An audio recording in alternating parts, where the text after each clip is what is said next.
புதுச்சேரி அருகே கஞ்சா விற்பனையில் ஈடுபட்ட வடமாநில இளைஞர்கள் இருவரை கைது செய்த போலீசார் அவர்களிடம் இருந்து 2 கிலோ 300 கிராம் கஞ்சாவை பறிமுதல் செய்தனர். புதுச்சேரி அடுத்த ஆரோவில் அருகே உள்ள அரோமா கார்டன் பகுதியில் ஆரோவில் காவல் நிலைய உதவி ஆய்வாளர் லியோ சார்லஸ் தலைமையிலான காவலர்கள் ரோந்து பணியில் ஈடுபட்டிருந்தனர். அப்பொழுது சந்தேகத்திற்கு இடமாக நின்று கொண்டிருந்த இருவரை பிடித்து சோதனை மேற்கொண்டனர். சோதனையில் இருவரும் கஞ்சா பொட்டலங்களை வைத்திருந்தது தெரியவந்தது.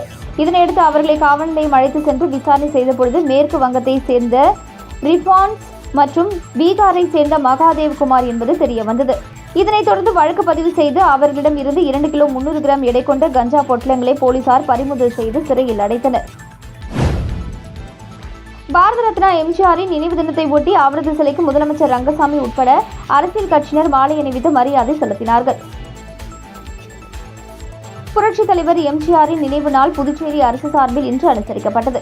இதையொட்டி புதிய பேருந்து நிலையம் அருகே அமைந்துள்ள அவரது திருவுருவ சிலைக்கு முதலமைச்சர் ரங்கசாமி, அமைச்சர் லட்சுமி நாராயணன், சட்டப்பேரவை துணைத் தலைவர் ராஜவேலு, சட்டமன்ற உறுப்பினர்கள் பாஸ்கர் என்கிற தட்சிணாமூர்த்தி, லட்சுமிகாந்தன் ஆகியோர் மாலை அணிவித்து மரியாதை செலுத்தினர். அதன் பின்னர் அதிமுக சார்பில் மாநில செயலாளர் அன்பழகன் தலைமையில் அதிமுகவினர் ஊர்வலமாக வந்து எம்ஜிஆர் சிலைக்கு மாலை அணிவித்து மரியாதை செலுத்தினர். அதனைத் தொடர்ந்து அதிமுக மாநில துணை செயலாளர் வையாபுரி மணிகண்டன், நமது மக்கள் கழக தலைவர் எம்எல்ஏ நேரு, முன்னாள் எம்எல்ஏ ஓம் சக்தி சேகர், தமிழக வெற்றிக் கழகம் உட்பட பல்வேறு அரசியல் கட்சியினர் எம்ஜிஆர் சிலைக்கு மாலை அணிவித்து மரியாதை செலுத்தினார்கள். தந்தை பெரியார் நினைவு தினத்தை ஒட்டி அவரது சிலைக்கு முதலமைச்சர் ரங்கசாமி உட்பட அரசியல் கட்சியினர் மாலை அணிவித்து மரியாதை செலுத்தினார்கள். தந்தை பெரியாரின் நினைவு நாள் புதுச்சேரி அரசு சார்பில் இன்று அனுசரிக்கப்பட்டது. இதனையொட்டி பிள்ளைத்தோட்டம் சந்திப்பில் அமைந்துள்ள அவரது திருவுருவ சிலைக்கு முதலமைச்சர் ரங்கசாமி, அமைச்சர் லட்சுமி நாராயணன், சட்டப்பேரவை துணைத் தலைவர் ராஜவேலு, சட்டமன்ற உறுப்பினர்கள் பாஸ்கர் என்கிற தட்சிணாமூர்த்தி, லட்சுமிகாந்தன் ஆகியோர் மாலை அணிவித்து மரியாதை செலுத்தினர். அதனைத் தொடர்ந்து எதிர்க்கட்சித் தலைவர் சிவா தலைமையில் திமுகவினர் மாலை அணிவித்து மரியாதை செலுத்தினார்கள். இதன் பின்னர் அதிமுக சார்பில் மாநில செயலாளர் அன்பழகன் தலைமையில் அதிமுகவினர் ஊர்வலமாக வந்து பெரியார் சிலைக்கு மாலை அணிவித்து மரியாதை செலுத்தினர். அவரைத் தொடர்ந்து திராவிடர் விடுதலை கழகம், விடுதலை சிறுத்தைகள் கட்சி, தமிழக வெற்றிக் கழகம் உள்ளிட்ட பல்வேறு அரசு கட்சியினர் பெரியார் சிலைக்கு மாலை அணிவித்து மரியாதை செலுத்தினார்கள். புதுச்சேரியில் லெனின் சிலை வைத்த விவகாரத்தில் பாஜக, கம்யூனிஸ்ட் கட்சியினரிடையே ஏற்பட்ட மோதலை தொடர்ந்து போலீசார் தடியடி நடத்தி கூட்டத்தை கலைத்தனர். புதுச்சேரி மணிமேகலை பள்ளி அருகில் நேற்று முன்தினம் இரவு இந்திய கம்யூனிஸ்ட் கட்சியினர் 6 அடி உயர லெனின் சிலையை நிறுவி நேற்று காலை திறந்தனர். இதற்கு எதிர்ப்பு தெரிவித்து இந்து முன்னணியினர் மற்றும் பாஜகவினர் 3 அடி உயர விநாயகர் சிலையை லெனின் சிலை அருகிலேயே வைத்து பூஜை செய்து பஜனை பாடினர். அதனை அறிந்த கம்யூனிஸ்ட் கட்சியினர் திரண்டு வந்து பாஜகவினர் வைத்த விநாயகர் சிலையை அகற்ற முயன்றனர். அவர்கள் போலீசார் தடுத்து நிறுத்தினர். அதே நேரத்தில் பாஜகவினர் லெனின் சிலையை அகற்ற முயன்றனர்.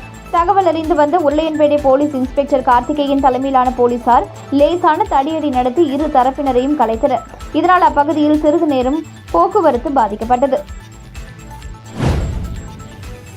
புதுச்சேரியில் பொங்கலுக்குள் இடைநிலை ஆசிரியர்கள் செவிலியர் பணியிடம் நிரப்பப்படும். கல்வீடு கட்டும் திட்டத்திற்கு முதல் தவணையும் மாணவ மாணவிகளுக்கு லேப்டாப்பும் பொங்கலுக்குள் தரப்படும் என்று அம்மாநில முதலமைச்சர் ரங்கசாமி தெரிவித்துள்ளார். புதுச்சேரி மின்துறையில் நேரடி நியமனம் மூலம் 159 கட்டுமான உதவியாளர்கள் தேர்ந்தெடுக்கப்பட்டனர். இதில் தற்பொழுது 135 பேருக்கு மட்டும் புதுச்சேரி கருவடிக்குப்பத்தில் உள்ள காமராஜர் நினைவு மண்டபத்தில் பணி நியமன ஆணை இன்று வழங்கப்பட்டது. இந்நிகழ்ச்சியில் துணைநிலை ஆளுநர் கைலாஷ்நாதன், முதலமைச்சர் ரங்கசாமி, பேரவைத் தலைவர் செல்வம், மின்துறை அமைச்சர் நமச்சிவாயம், துறை செயலர் முத்தம்மா உள்ளிட்டோர் பங்கேற்றனர். தொடர்ந்து விழாவில் பேசிய முதல்வர் ரங்கசாமி, பொங்கலுக்குள் இளநிலை ஆசிரியர்கள் 256 செவிலியர்கள் பணியிடங்களை நிரப்ப உள்ளோம். மாணவர்களுக்கு பொங்கலுக்குள் லேப்டாப் தரப்படும். கல்வீடு கட்டும் திட்டத்திற்கு 1700 பேருக்கு பொங்கலுக்குள் முதல் தவணை தொகை தரப்படும் என்று கூறினார்.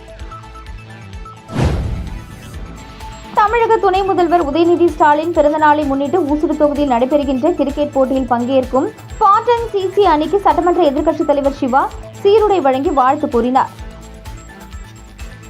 ஊசுடு தொகுதிக்கு உட்பட்ட பிள்ளையார்குப்பம் கிராமத்தில் தமிழக துணை முதல்வர் உதயநிதி ஸ்டாலின் பிறந்த நாளை முன்னிட்டு நடைபெற இருக்கின்ற கிரிக்கெட் போட்டியில் விளையாட்டு வீரர்கள் உற்சாகம் செய்யும் விதமாக ஊசுடு தொகுதி திமுக பிரமுகர் கரிகாலன் ஏற்பாட்டில் கிரிக்கெட் போட்டியில் விளையாட இருக்கின்ற ஸ்பார்டன் சிசி அணியின் கிரிக்கெட் விளையாட்டு வீரர்களுக்கு சீருடையை திமுக மாநில அமைப்பாளரும் எதிர்க்கட்சித் தலைவருமான சிவா விளையாட்டு வீரர்களுக்கு வழங்கி வாழ்த்து தெரிவித்தார். இந்நிகழ்ச்சியில் ஊசுடு தொகுதி செயலாளர் இளஞ்செழிய பாண்டியன், வில்லியனூர் தொகுதி செயலாளர் மணிகண்டன், பொருளாளர்கள் கந்தசாமி, அருள், ஆதிதிராவிடர் அணி மாநில துணைத் தலைவர் மதிவாணன், கலியமூர்த்தி, விவசாய அணி துணை அமைப்பாளர் காசிநாதன் உட்பட பலர் கலந்து கொண்டனர். தமிழக முன்னாள் முதல்வர் எம்ஜிஆரின் 38வது நினைவு தினத்தை ஒட்டி மடுக்கரை பேருந்து நிலையத்தில் அதிமுகவினர் எம்ஜிஆர் படத்திற்கு மாலை அணிவித்து மரியாதை செலுத்தினர்.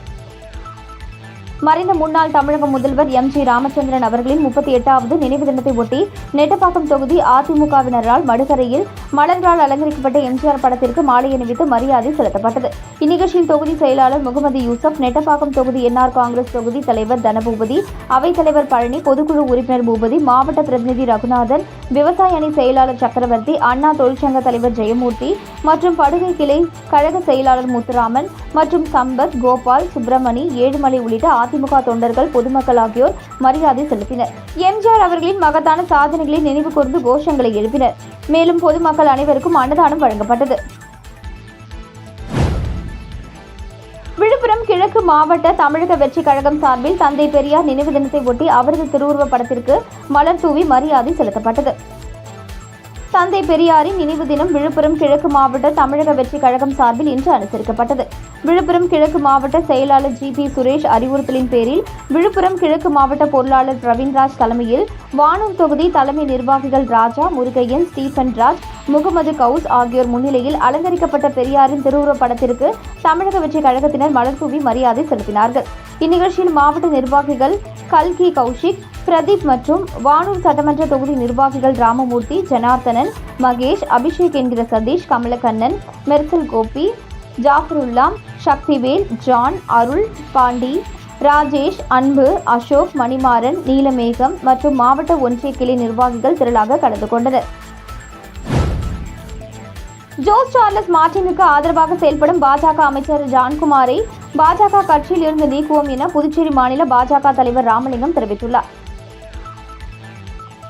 புதுச்சேரி பாஜக தலைமை அலுவலகத்தில் செய்தியாளர்களிடம் பேசிய பாஜக மாநில தலைவர் ராமலிங்கம், போலி மருந்து தொழிற்சாலை வழக்கில் நேர்மையான எங்களது தேசிய ஜனநாயக கூட்டணி அரசு விசாரணை நடத்தி வருகிறது என்றும், இன்னும் முக்கிய குற்றவாளிகள் பிடிபடுவார்கள், அவர்களது பெயர் எல்லாம் வெளிவந்துவிட்டது, NIA துணையோடும் அனைவரும் கைது செய்யப்படுவார்கள் என்றார். மேலும் பாஜக என்ஆர் காங்கிரஸ் கூட்டணி அரசாங்கம் இருந்தால் அனைத்து நலத்திட்டங்களும் கிடைக்கும், காங்கிரஸ் கட்சியால் நிலையான நேர்மையான ஆட்சியை நடத்த முடியாது என்று கூறிய அவர், போலி மருந்து தொழிற்சாலை விவகாரத்தில் யார் தப்பு செய்திருந்தாலும் அவர்கள் தண்டிக்கப்படுவார்கள் என்றார். ஏழை வயிற்றில் அடித்து லாட்டரி விற்று சம்பாதித்து அந்த பணத்தில் கட்சி தொடங்கி இருக்கிறார் சார்லஸ். ஜோஸ் சார்லஸ் எங்களுக்கு சப்போர்ட் செய்ய வந்தாலும் அவர்களை நாங்கள் ஏற்க மாட்டோம் என்றும், ஜோஸ் சார்லஸ் மார்டினுக்கு ஆதரவாக செயல்படும் பாஜக அமைச்சரை கட்சியிலிருந்து நீக்குவோம் என பாஜக மாநில தலைவர் ராமலிங்கம் தெரிவித்துள்ளார். கிராமப்புற தொழிலாளர்களின் வேலை உரிமை சட்டத்தை திரும்பப் பெற வலியுறுத்தி இந்தியா கூட்டணி கட்சிகள் சார்பில் கரியமாணிக்கத்தில் மாபெரும் கண்டன ஆர்ப்பாட்டம் நடைபெற்றது. நெட்டப்பாக்கம் தொகுதி கரியமாணிக்கம் பேருந்து நிறுத்தம் அருகே மகாத்மா காந்தி தேசிய ஊரக வேலை உறுதி திட்டத்தை விக்ஷித் பாரத் ரோஜ்கார் ஆஜீவிகா மிஷன் பெயராக மாற்றியுள்ள மத்திய அரசை கண்டித்து இந்தியா கூட்டணி கட்சிகள் சார்பில் மாபெரும் கண்டன ஆர்ப்பாட்டம் நடைபெற்றது. இந்த ஆர்ப்பாட்டத்தில் முன்னாள் காங்கிரஸ் எம்எல்ஏ அனந்தராமன், திமுக முன்னாள் எம்எல்ஏ மூர்த்தி, வட்டார காங்கிரஸ் தலைவர் அம்மைநாதன், திமுக தொகுதி தலைவர் சக்திவேல், மாநில ஆதிதிராவிட நலக்குழு துணை அமைப்பாளர்கள் தெய்வேந்திரன், திருநாவுக்கரசு, காங்கிரஸ் பிரமுகர்கள் சேகர், ஸ்ரீதர், மாநில பொதுச் செயலாளர் முத்துக்குமாரசாமி, விடுதலை சிறுத்தைகள் கட்சி கொள்கை பரப்பாளர் தலையாரி, திமுக தொகுதி துணை செயலாளர் மோகன், மகிழா காங்கிரஸ் மாநில செயலாளர் ருக்மணி, இளைஞர் காங்கிரஸ் பொறுப்பாளர்கள் முகேஷ் ராய், நாகமுத்து, ஆனந்தபாபு, சக்தி நாராயணன், ஜெயபாண்டியன் உள்ளிட்ட இந்தியா கூட்டணி கட்சிகளான திமுக, விடுதலை சிறுத்தைகள் கட்சி, கம்யூனிஸ்ட் கட்சிகள், மதிமுக கட்சியைச் சேர்ந்த நிர்வாகிகள், பொறுப்பாளர்கள் மற்றும் இளைஞர்கள் என அனைவரும் கலந்து கொண்டனர்.